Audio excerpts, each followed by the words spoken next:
ইরানের হামলায় ঝাঁঝরা আমেরিকা সহ মুসলিম বিশ্বাসঘাতক দেশগুলো। এই প্রথম কাঁপল মিশর। যুদ্ধ কি ভয়ঙ্করভাবে ছড়িয়ে পড়বে? ফিলিস্তিনিদের হত্যা করতে 2 মাসে ইসরায়েলকে লাখ লাখ অস্ত্র দিয়েছে ভারত। মুসলিম হত্যা কেন চায় হিন্দুত্ববাদী মোদী সরকার? এবার স্বরাষ্ট্রমন্ত্রী অমিত শাহর পদত্যাগের দাবিতে ফুঁসছে ভারতের তেলাপোকারা। দেশটি কি আবারও বিক্ষোভে উত্তাল হবে? শুধু আমেরিকা নয়, এবার মুসলিম বিশ্বাসঘাতকদের কড়া শিক্ষা দিতে দফায় দফায় হামলা চালাচ্ছে ইরান। জর্ডান, কুয়েতের পর এই প্রথম খামেনির দেশের হামলায় ঝাঁঝরা হয়েছে মিশরের স্থাপনা মার্কিন ঘাঁটি। ইরানের বিরুদ্ধে তীব্র নিন্দা জানিয়ে বিবৃতি দিয়েছে সৌদি আরব। তেহরানের হামলার জবাবে ইরানের ভেতরে নতুন করে আঘাত হানছে আমেরিকা। গত 5 মাসের সংঘর্ষে এই প্রথম মিশরে হামলা। আর সৌদির এমন অবস্থান কি ইরান যুদ্ধ আরও বিস্তারের ভয়ঙ্কর বার্তা দিচ্ছে? নতুন খেলোয়াড় হিসেবে ইরান যুদ্ধে জড়াতে যাচ্ছে কি সৌদি? ইরানে হামলা ছাড়া 1 সপ্তাহ টিকতে পারল না আমেরিকা। অজুহাত তৈরি করল সৌদি আরবকে সঙ্গে করে ইরাকের বাগদাদ, কারবালা সহ একাধিক এলাকায় ইরান সমর্থিত মিলিশিয়াদের অবস্থানে হামলার মধ্য দিয়ে, যার শুরুটা ইসরায়েলের প্রধানমন্ত্রী বেনিয়ামিন নেতানিয়াহুর ওয়াশিংটন সফর আর মার্কিন প্রেসিডেন্ট ডোনাল্ড ট্রাম্পের সাথে গোপন আঁতাতের 24 ঘন্টার মধ্যেই জর্ডানে আমেরিকান ঘাঁটিতে প্রতিশোধের হামলা চালায় ইরান। মূলত টোপ দিয়ে তেহরানকে আবারও যুদ্ধের ময়দানে টেনে এনে পাল্টা হামলার অজুহাত তৈরি করে দিল ওয়াশিংটন। এই হুলস্থলের মধ্যে মিশরে হামলা কেন? ইরান আর হুথি বাহিনীর বিরুদ্ধে সৌদি আরবের তৎপরতা কি গুরুতর কোনো অঘটনের ইঙ্গিত দিচ্ছে? এবার আমাদের পালা। তারা জানে যে এটা হতে যাচ্ছে। ভবিষ্যতে কোনো সমঝোতায় পৌঁছানো সম্ভব কিনা তার সময় বলে দেবে, তবে এর আগে কঠিন সামরিক জবাব দেয়া হবে। হোয়াইট হাউসে সাংবাদিকদের কাছে ইরানের নয়া হামলার প্রেক্ষাপট এভাবেই বর্ণনা করেন মার্কিন প্রেসিডেন্ট। মিশরের ভূমধ্যসাগরীয় দামিয়েতা বন্দরে আমেরিকার জ্বালানির ট্যাঙ্কারে ইরানের ড্রোন হামলার অভিযোগ এ সময় তুলে ধরেন ট্রাম্প। যদিও ইরানের ড্রোন হামলার খবর নিশ্চিত করেনি কায়রো। গত 5 মাস ধরে চলমান ইরান যুদ্ধে এই প্রথম আক্রান্ত হল মিশর। ক্ষতিগ্রস্ত জাহাজ এনার্গোস ইনফ্রাস্ট্রাকচার যুক্তরাষ্ট্রভিত্তিক প্রতিষ্ঠানের। এই অজুহাতে ভর করে স্থানীয় সময় বৃহস্পতিবার রাত 3টা থেকে ভোর 5টা পর্যন্ত ইরানে তাণ্ডব চালায় মার্কিন বাহিনী। বরাবরের মতো মিসাইল ও ড্রোনের স্থাপনা, কমান্ড সেন্টার, নৌ সক্ষমতা সহ সামরিক সরঞ্জামকে হামলার লক্ষ্যবস্তু বানানোর দাবি করেছে মার্কিন সশস্ত্র বাহিনীর সেন্ট্রাল কমান্ড সেনকম। যদিও ইরানের বিপ্লবী গার্ড বাহিনী IRGCর অভিযোগ হামলা হয়েছে বেসামরিক স্থাপনায়ও। কেশমদ্বীপ, আওয়াজ, আবাদান, কিশ, কাজিরৌন, বুশাহের আর সাদেগান এলাকায় মার্কিন হামলার খবর নিশ্চিত করেছে তেহরান। কেশমদ্বীপে বিস্ফোরণের দৃশ্য মোবাইলে রেকর্ড করেন প্রত্যক্ষদর্শীরা। সেখানে আবাসিক ভবন ধসিয়ে হত্যা করা হয় বাবা, মা আর 2 বছরের শিশুকে। গুরুতর আহত অপর 2 শিশুকে উদ্ধার করে হাসপাতালে পাঠানো হয়। হামলার পরপরই উদ্ধার তৎপরতা শুরু হলেও ভোরের আলোয় ক্ষয়ক্ষতির বিভৎসতা আরও স্পষ্টভাবে ধরা পড়ে। জবাব দিতে দেরি করেনি IRGC। জর্ডানে মার্কিন ঘাঁটিতে পাল্টা আঘাতের বিবৃতি দিয়ে বলা হয়েছে শিশু হত্যার প্রতিশোধ নিতে এই হামলা। সেই সাথে ইরানে আগ্রাসনকারী মার্কিন বাহিনীকে সহায়তাকারীদের বিরুদ্ধে কঠিন ব্যবস্থার হুঁকারও দিয়েছে IRGC। আল কোরআনের আয়াত উল্লেখ করে মনে করে দেয়া হয়, জয় পরাজয়ের ফয়সালা নির্ধারণ করেন মহান আল্লাহ। ওই বিবৃতিতে এসেছে হরমুজ প্রণালীতে সৃষ্ট নয়া অস্থিরতার কথাও। IRGCর বিবৃতিতে আরও বলা হয়, মার্কিন ড্রোনের প্ররোচনায় 2টি তেলবাহী ট্যাঙ্কার হরমুজ প্রণালীর দক্ষিণাঞ্চলের একটি অনিরাপদ পথে এগোনোর চেষ্টা করছিল। এ সময় একটি ট্যাঙ্কারে তীব্র অগ্নিকাণ্ডের পর 2টি জাহাজই দ্রুত ফিরে যায়। আমেরিকার হুমকি, উস্কানিমূলক বক্তব্য আর এই অঞ্চলে সামুদ্রিক চলাচলে হস্তক্ষেপ বন্ধ না হলে হরমুজ প্রণালী আবার খোলার পরিবেশ সৃষ্টি হবে না বলে হুঁশিয়ারি দিয়েছে IRGC। এমন অবস্থায় জর্ডানে ইরানের হামলাকে আন্তর্জাতিক আইনের লঙ্ঘন উল্লেখ করে বিবৃতি দিয়েছে সৌদি আরবের পররাষ্ট্র মন্ত্রণালয়। এতে আরও বলা হয়েছে, মধ্যপ্রাচ্যের অন্যান্য দেশে ইরানের নির্লজ্জ হামলা অবিলম্বে বন্ধ করতে হবে। এমন উত্তেজক পরিস্থিতিতে সৌদির একটি কারিয়াল গোয়েন্দা বিমান ভূপাতিত করার দাবি করেছে প্রতিবেশী ইয়েমেনের হুথি যোদ্ধারা। এ বিষয়ে সৌদি আরবকে সতর্ক করে বিবৃতি দিয়েছেন হুথি বাহিনীর মুখপাত্র ব্রিগেডিয়ার জেনারেল ইয়াহিয়া সারি। দক্ষিণ লোহিত সাগরে চলাচলকারী বাণিজ্যিক জাহাজ থেকে হুথি বাহিনী টোল আদায়ের চিন্তাভাবনা করছে। এমন খবর প্রকাশ্যে আসলে জাহাজ চলাচল বাধাহীন রাখতে আন্তর্জাতিক জোট গড়ার উদ্যোগ নিয়েছে সৌদি। গত 20 জুলাই সৌদি আরবের বিরুদ্ধে নৌ নিষেধাজ্ঞা জারি করে বাব আল মান্দেব প্রণালী ঘিরে অবস্থান জোরদার করে হুথি। এমন অবস্থায় চাইলেও কি আর ইরান যুদ্ধ থেকে দূরত্ব রাখতে পারবে সৌদি? ফিলিস্তিনের গাজায় ইসরায়েলের নৃশংস আগ্রাসন আর হত্যাযজ্ঞ শুরুর পর 2 বছরে ইসরায়েলকে লাখ লাখ অস্ত্র, গোলাবারুদ ও সামরিক যন্ত্রাংশ পাঠিয়েছে ভারত। মানবিক সংস্থা অ্যামনেস্টি ইন্টারন্যাশনালের বিশেষ এক প্রতিবেদনে উঠে এসেছে এই ভয়াবহ তথ্য। একে আন্তর্জাতিক আইনের গুরুতর লঙ্ঘন বলে অভিযোগ সংস্থাটির। হিন্দুত্ববাদী মোদী সরকার কেন ফিলিস্তিনি মুসলিম হত্যা চায়? কেন মুসলমানদের উপর এত ক্ষোভ মোদির? গাজায় গণহত্যা চলাকালে ইসরায়েলে ভারতের বিভিন্ন সরকারি ও বেসরকারি প্রতিষ্ঠান অন্তত 2596টি চালানে কয়েক লাখ অস্ত্র, গোলাবারুদ ও সামরিক সরঞ্জাম পাঠিয়েছে। মানবাধিকার সংস্থা অ্যামনেস্টি ইন্টারন্যাশনালের বিস্ফোরক এক প্রতিবেদনে এই তথ্য জানানো হয়েছে। সংস্থাটির নতুন এক গবেষণা প্রতিবেদনে বলা হয়, 2023 সালের 7 অক্টোবর থেকে 2025 সালের 30 নভেম্বর পর্যন্ত ভারত থেকে ইসরায়েলে কয়েক লক্ষ সামরিক সরঞ্জাম, যন্ত্রাংশ ও গোলাবারুদ যায়। আন্তর্জাতিক সংবাদ মাধ্যম মিডল ইস্ট আই অ্যামনেস্টির এই প্রতিবেদনের বিস্তারিত তথ্য প্রকাশ করেছে। Made in India the supply of weapons and ammunition two Israel. এই প্রতিবেদনে বলা হয়েছে, এতে উঠে আসা পরিসংখ্যানই যে ভারতের প্রকৃত সামরিক সরবরাহের পূর্ণাঙ্গ চিত্র তা নয়, বাস্তব সরবরাহ আরও বেশি হওয়ার সম্ভাবনা রয়েছে।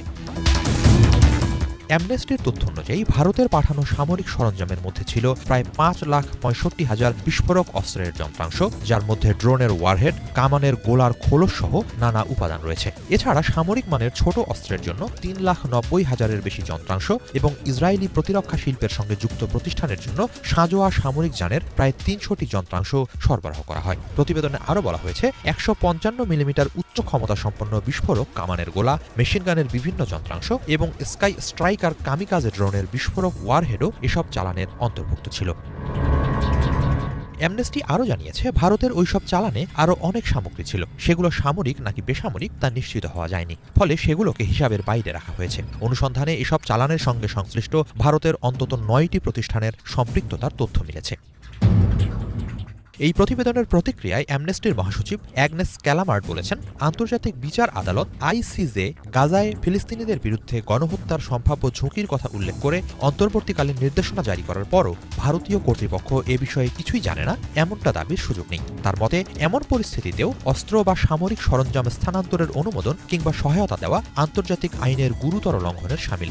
একই সঙ্গে তিনি অভিযোগ করেন, গাজায় প্রাণহানি ও মানবিক বিপর্যয় চলতে থাকলেও ভারতীয় কিছু প্রতিষ্ঠান ইসরায়েলের প্রতিরক্ষা খাতে প্রয়োজনীয় উপকরণ সরবরাহ করে ব্যবসায়িকভাবে লাভবান হচ্ছে। বিশ্লেষকরা বলছেন, ভারত ইসরায়েল প্রতিরক্ষা সম্পর্ক গত এক দশকে উল্লেখযোগ্যভাবে শক্তিশালী হয়েছে। প্রধানমন্ত্রী নরেন্দ্র মোদী ও প্রধানমন্ত্রী বেনিয়ামিন নেতানিয়াহুর নেতৃত্বে দুই দেশের কৌশলগত সহযোগিতা নতুন মাত্রা পেয়েছে। বর্তমানে ভারত ইসরায়েলি অস্ত্রের অন্যতম বৃহৎ ক্রেতা। একই সঙ্গে যৌথ উদ্যোগের মাধ্যমে বেশ কয়েকটি ইসরায়েলি অস্ত্র নির্মাতা প্রতিষ্ঠান ভারতে উৎপাদন সুবিধাও গড়ে তুলছে। এর আগে ফিলিস্তিনপন্থী বয়কট, ডাইভেস্টমেন্ট অ্যান্ড স্যাংশনস আন্দোলন এবং নো হারবার ফর জেনোসাইড জোটও অভিযোগ করেছিল, ভারত থেকে ইসরায়েলে সামরিক সরঞ্জাম সরবরাহ ব্যাপক হারে বেড়েছে। এছাড়া ইসরায়েল ট্যাক্স অথরিটির আমদানি তথ্য বিশ্লেষণ করে আল জাজিরার এক অনুসন্ধানেও দাবি করা হয়, 2023 সালের অক্টোবর থেকে 2025 সালের অক্টোবর পর্যন্ত সময়ে ইসরায়েলে সামরিক সংশ্লিষ্ট পণ্য রপ্তানিতে ভারত ছিল দ্বিতীয় বৃহত্তম উৎস। সেই অনুসন্ধানেও বলা হয়, এসব তথ্য সামগ্রিক অস্ত্র স্থানান্তরের পূর্ণাঙ্গ চিত্র তুলে ধরে না।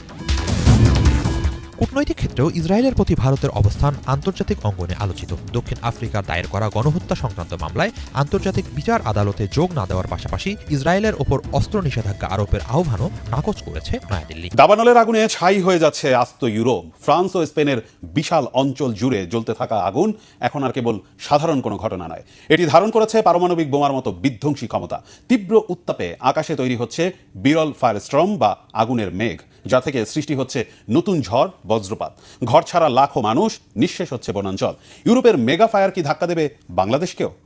আকাশ থেকে নেমে আসা আগুন যেন গিলে খাচ্ছে গোটা ইউরোপকে। পারমাণবিক বোমার সমান শক্তি ও তীব্রতা নিয়ে জ্বলতে থাকা একের পর এক দাবানল মহাদেশটির বিশাল অঞ্চলকে পরিণত করেছে জীবন্ত জাহান্নামে। দ্রুত ছড়াতে থাকা দাবানলগুলো এতটাই বিধ্বংসী যে ফ্রান্স ও স্পেনের মতো আধুনিক দেশগুলোর আগুন নেভানোর প্রযুক্তিও সম্পূর্ণ অসহায় হয়ে পড়ছে।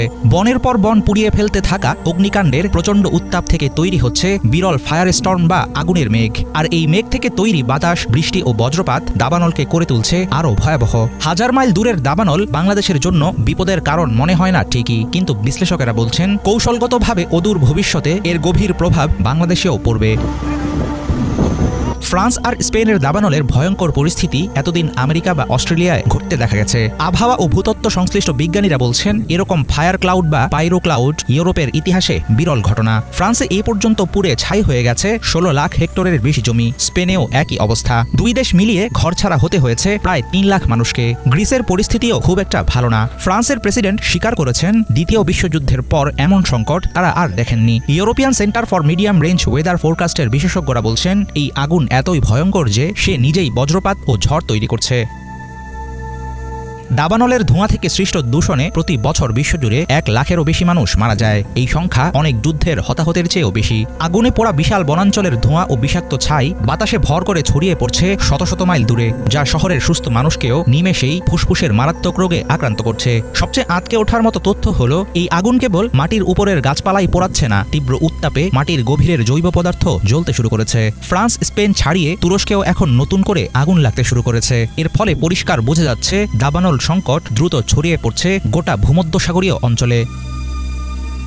ইউরোপ জুড়ে দাবানলের মাত্রা বেড়ে যাওয়ার পেছনে অন্যতম দায়ী জলবায়ু পরিবর্তনের নিষ্ঠুর খেলা। গত শীতে অতিরিক্ত বৃষ্টিপাতের কারণে এই অঞ্চলে গাছপালা দ্রুত বেড়ে ওঠে, কিন্তু মে মাসের পর থেকে গ্রীষ্মকালীন রেকর্ড তাপপ্রবাহের ধাক্কায় সেই সবুজ বন পরিণত হয়েছে শুকনো জ্বালানিতে।